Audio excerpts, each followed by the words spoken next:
Bonjour, je suis Lydia Beller, je suis pédicure-podologue et vous avez été très nombreux à me demander comment réagir en cas d'ongle incarné. Si votre ongle incarné est peu douloureux, c'est-à-dire que les tissus autour de votre ongle sont inflammatoires, que vous avez une peau rouge, un bourrelet qui est gonflé, une douleur à la palpation, mais que vous n'avez pas de maladie chronique, comme du diabète, une maladie cardiaque ou de l'immunodépression, je vous conseillerais d'appliquer les principes suivants. Mettez votre pied dans de l'eau tiède pendant 10 à 20 minutes à l'aide donc d'un antiseptique comme du Daquin 3 fois par jour. Laissez votre ongle à l'air libre le plus fréquemment possible. Portez des chaussures larges, bien aérées, dont le toit est suffisamment large pour permettre à vos orteils de se mouvoir lors du passage du pas. En ce qui concerne les femmes, évitez le port de chaussures bien entendu trop étroites ou à talons hauts.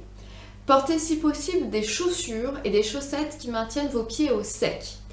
Si vous portez des chaussettes ou des bas de contention, il est préférable qu'ils soient à bout ouvert, de façon à ne pas comprimer vos orteils.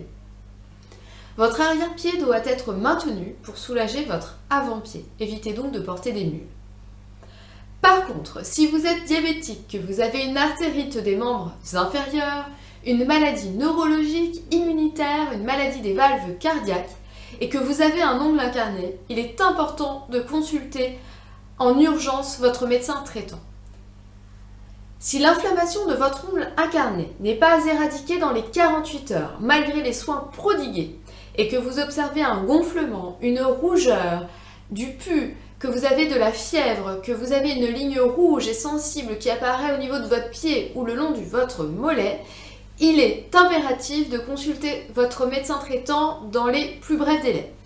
Voilà, j'espère que vous avez pu être aidé avec cette petite vidéo et je vous dis à très bientôt.